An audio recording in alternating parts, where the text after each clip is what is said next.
Hey, good morning, everybody, and welcome to another episode of Telling It Like It Is. My name is Jade Alberts. I'm a small business strategist influencer from Calgary, Alberta, and my passion is helping small businesses grow and succeed. Sharing my knowledge and stories is why I started Telling It Like It Is, the Facebook Live show. And it is live, it is engaging, and if you have any questions, please type them into the comment section below. And of course, when we start sharing this on our social media platforms after, Riley and myself will answer any questions that you do get. I'd like to thank Orangetheory Fitness for sponsoring today's talk. They have 9 locations in Calgary, and they deliver superior fitness results in a fun group environment using heart rate monitor technology to ensure you achieve your goals. Check out their Facebook Live. Their Facebook show, or not show, but their pages. They were live on CTV yesterday, and they had a great piece. But I'd like to introduce Riley Kearl, the founder of CMO4hire. Riley, thank you for joining me, and how are you today? No problem. Thanks for having me. I'm doing great. That's great. Recovered from all the Christmas events you had, and yeah, things are looking up. 2019 is going to be a good year.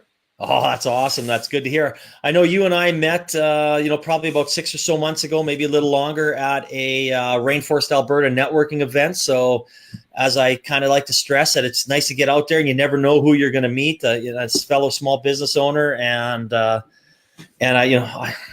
do you hit a lot of networking events? Yeah, I definitely do. I used to hit a lot more, but I definitely try to make it out to Rainforest, Alberta, meet a lot of people at Work Nicer and other events like that. But yeah, definitely networking is an important part of any business, I'd say. Oh, absolutely. Absolutely. There's no doubt about that. Well, I will give a brief little introduction here for Riley, and then we'll get into it. He's a digital marketer, photographer, filmmaker, and oversees a digital brand sales funnel for medium-sized businesses, international companies, and mainly the B2B tech. They build their own software platform, the digital brand marketing system, which you'll be able to click on in the comment section below to go directly to them. The team for CMO4hire is very data focused. The software platform helps other agencies manage their clients through their own personal workflow. Every client is managed through a platform which allows them to make faster decisions and decipher the online world a little better. Riley is an MRU grad, avid skier, frequently sunshining quite often, and also runs a nonprofit art magazine. Well, that's an impressive resume. I really like that, especially the nonprofit art magazine. But why did you start CMO4hire? So originally it was out of the necessity to be able to travel. So to have that flexibility with my job and everything. I have a lot of different jobs in my day. So having that flexibility of hours and work. I was doing some general consulting, and then that kind of shifted into more of the digital side. And yeah, CMO4hire was born out of that. So, that is interesting. So, I mean, when you thought, was it like you didn't really set out to say, I'm going to start this? Did it just kind of come into you, pop into you, and saying, hey, I can do this because of that? Or did you have something back in the mind, in the back of your mind, that you wanted to be an entrepreneur, when you were at the MRU, for say? Yeah, definitely. Yeah, I always kind of wanted to be an entrepreneur. I didn't want to have a 9-to-5 job. I kind of saw some of my family members working 9 to 5, didn't really enjoy their time there. And, security is important for some people, but some other people, they definitely want to be able to have that flexibility and be able to build something. So it's definitely more of a risky situation. But once I started doing more consulting, and then it just naturally moved towards the digital space. So that's kind of how CMO4hire was born. And then so Stephen and I co-founded the company, and here we are today. We're working with a lot of different medium and small companies, startups, up to international enterprise companies. So they're quite a wide range of clientele, and it's it's the future. So that's where we're working. No, and that's great. I mean, especially when you really control your work-life balance when it comes to that. And I saw you had a post here the other day saying that you're on track to make your 3-year, your 3-year goals. Explain, tell us a little more about that post. That was awesome. So we set some milestones back in 2015. I think was the start of it. So it's been about 3 years. CMO4hire has been around for almost 3 years now. So nice. Yeah, we kind of hit those milestones. looking back, you kind of review those things and you go, we actually did hit those, right? So Yes. it's pretty exciting. Our software is one of those things that we launched publicly, so it's commercially available, which is a metric traffic tracking software. And then obviously we're an agency, so we have our digital marketing services, our suite of services outside of the software as well. Yeah. No, that's awesome. Anytime you can make your milestones, that is positive. So congratulations on that. Definitely. Thank you. So I guess what are some of the issues that you see? Maybe you're the medium businesses they have starting up, or small businesses for that matter. To get them to continue a digital strategy or convince them to have one. There's just a lot. So basically, there's so many different things you can do, so many different avenues you can pursue. It's overwhelming, basically. So if you have like an internal marketing team, maybe that's one guy or 2 or 3 guys, they can't handle it all. There's just too much going on. Google's always changing their algorithms. Every other social media platform is changing the way things work there, and it's just a lot to stay on top of. If you're running a new campaign, there's the creative, the design, the copy, the technical aspect with the websites. There's just too much. So staying on top of all that and kind of bringing everything together so that your business is able to reach that goal, right? So absolutely should be leads technically, but that's the sales funnel side of me talking. No, absolutely. I mean, a lot of times, especially when I'm working with Startup Canada and doing a Twitter chat that I'm on with them as an export, it amazes me how so many people just view some of the analytics as, oh yeah, I got some good likes, or I've got things along those lines, what I call fluff analytics. But in the end, I mean, you have to be growing, and you say your sales funnel, that has to move the bottom line. I mean, if your bottom line isn't growing, your obviously strategy isn't working. And if strategy isn't working, how are you going to bring in more business to expand? So that is such an important part. And I stress that all the time of bringing in somebody like yourself, or even if you can't afford or whatever it is, just looking for somebody to come in there and give you a really good handle on what your digital strategy should be. Yeah, definitely. The basic sales funnel from our point of view is traffic, leads, and sales. Yeah. So if you're able to generate more traffic, quality traffic to your website, generate more leads, which means more sales for your company. So if you can hit those, then those are all the data points we track and all the deltas in between. So, and on the top end, I think I sent you our sales funnel graphic there, but we call them the 7 sacred channels of Google traffic. So we focus on those, which are basically the dials that allow you to improve and generate more traffic. So those are definitely interesting. Oh, yeah. And then again, no pun intended, but that is the bottom line. I mean, you have to be growing. You have to be, having your strategy set to making more money, and that's why you're in business. I mean, yeah, everything is good. You can have a work-life balance, but I mean, if you don't grow your business and you stay the same, chances are you may not be around. And then analytics don't matter at all if you're closing your business. So.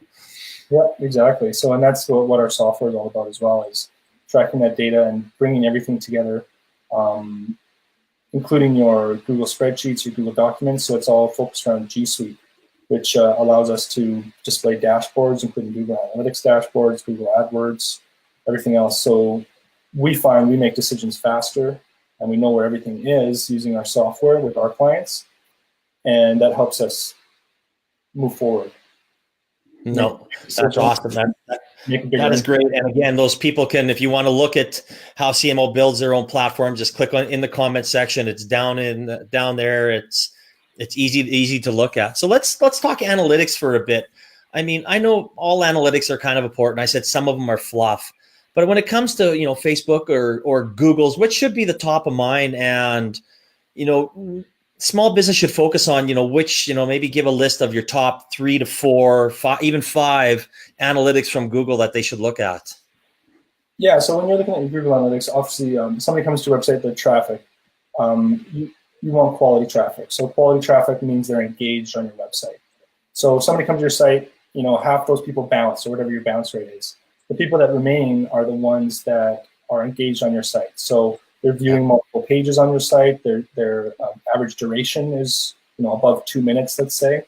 They're engaged on your site and they're actually consuming that content. Because when you think about when you search on Google, you click on a few websites, you back out, and you go and you do that a few times until you find what you actually need, right? So Google serves the results, which is the most relevant for the query. Your efforts online should have your website up there when it needs to be. So engagement would definitely be the top one. Oh, absolutely. I mean, do you find that, or do you recommend that people, I know, are there certain guys, I mean, you can probably sit out there and Google average, you mentioned average time on the website. What's a good average time that a person would spend on a website, and how many pages would they visit? I would say above 2 minutes is pretty good. Okay. A few pages. And it depends on what your average is within your Google Analytics. You have to kind of do some digging around in that area. But aside from engagement, the second metric I would say would be conversions. So if you're running an AdWords campaign, you can track conversions on there. But define what your conversion means, whether that's a lead or whether that's a sale, if you're an e-commerce company, you would say. Yeah. And or adding to a shopping cart. Conversions is huge. Click-through rate has been a big indicator, but it's not as important anymore. It's all about conversions. So as long as you're tracking conversions on, Google AdWords, even Google Search Console helps you with that. So that's where we want to look at for sure. Yeah, no doubt. Do you? I guess a lot of small businesses have limited budgets. Sorry. Do you recommend that they spend money on Google Ads? And if so, is there a price range that you have found that is a really good number, whether it be $100 or $1,000 a month? I would say for Google AdWords, the clicks can be expensive, and again, that depends on the keyword research in the industry. But I would say spend at least $500 a month if you're going to do AdWords. There's lots of other opportunities in the paid channel, which is one of the 7 sacred channels of Google traffic. But I look at paid as an important strategy, definitely for a lot of businesses. Yeah. But let's say you invested 10 grand in ads over a period of time.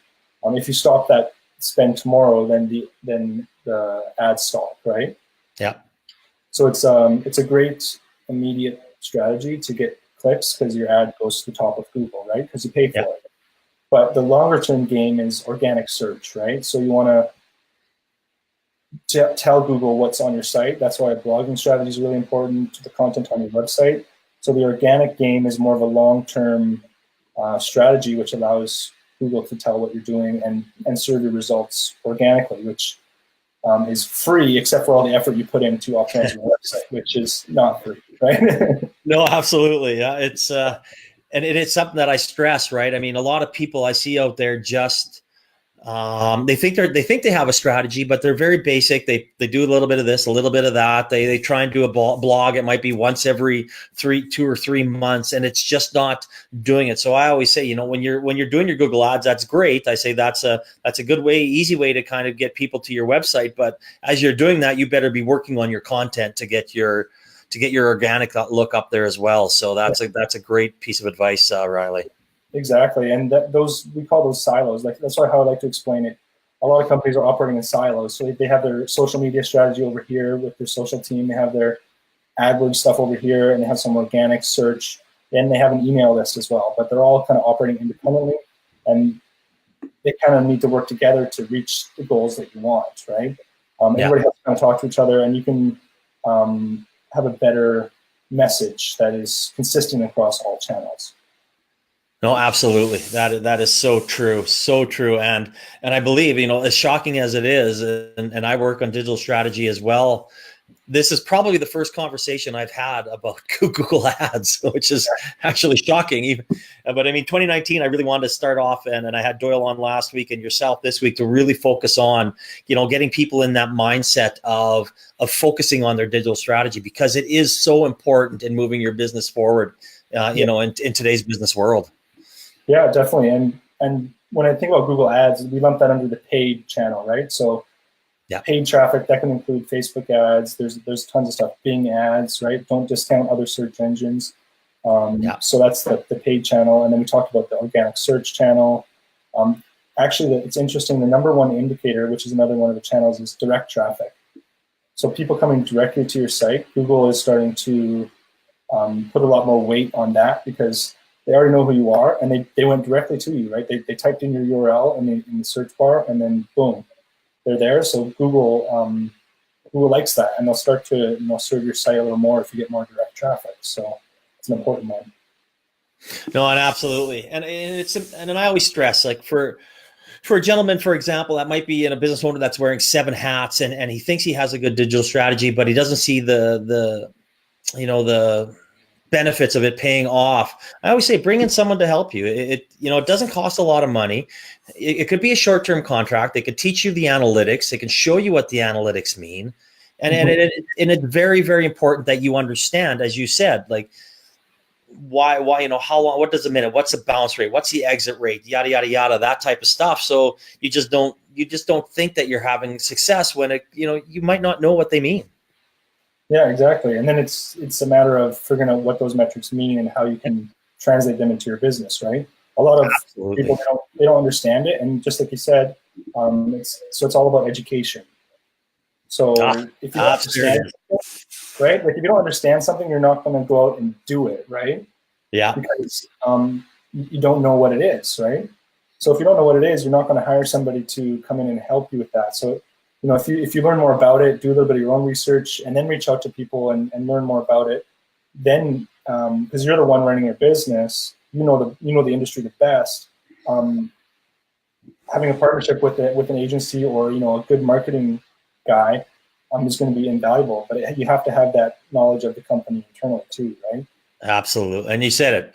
Bang on. Always be learning. Continuous learning is so important. It doesn't matter even if you could, you can go to Google University and take their little course. I mean, that only takes like hours, and I mean, it's such a beneficial thing. So I mean, always be learning. That is such a great point. That is excellent. Yeah, so that was an awesome chat on Google Analytics. I love that. So let's what's next for CMO4hire? So yeah, we're building up. So our software has come out with version 3.0. So we're going to have a new version of that, which is going to include some more levels of permissions for user logins, as well as a little bit of prescriptive analytics. So down the road, we're going to have a little bit of AI built into the software, which is a huge buzzword right now, but that's what we're moving towards. So our software basically tracks the entire sales funnel, which allows us to figure out what kind of tactics we need to employ with each of our clients. So we use it with each of our clients on a day-to-day basis. Every meeting, we log into the software. All our documents are in there. Everything's in there. As well, we have a few other agencies that use it to help manage their clients as well. So definitely focusing on that because that's the SaaS side of our business.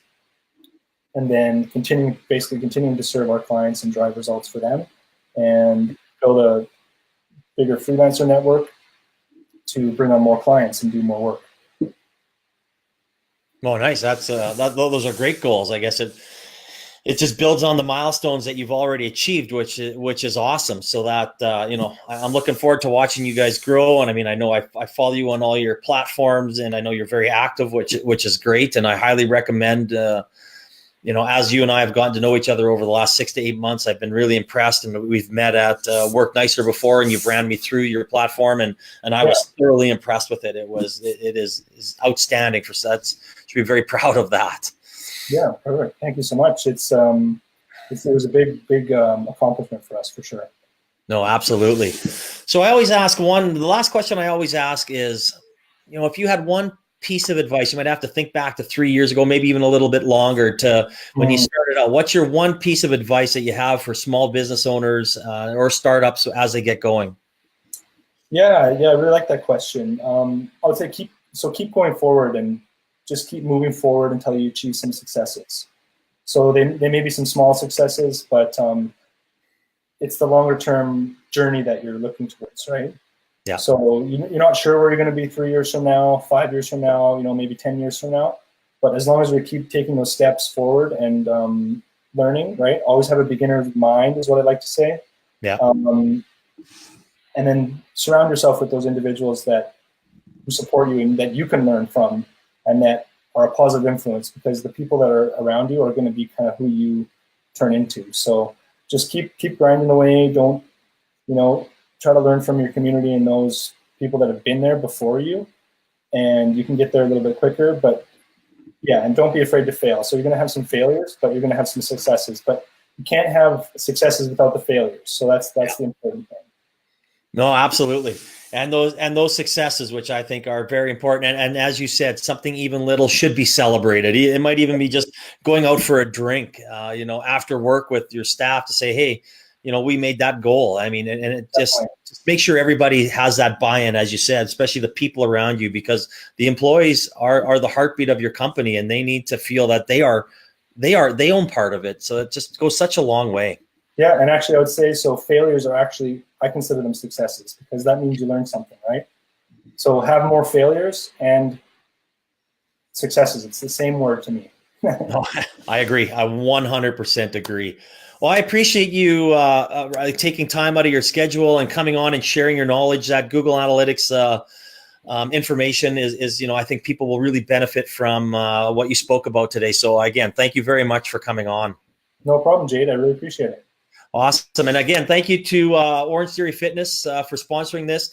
They have 9 locations throughout Calgary, and it's probably time for you to start a fitness routine. So check them out. They're all over Facebook and Twitter, and they have their websites as well. So thanks again, Riley. I appreciate it. And I hope everybody has a great day, and we'll see you next Wednesday. Bye-bye. Bye.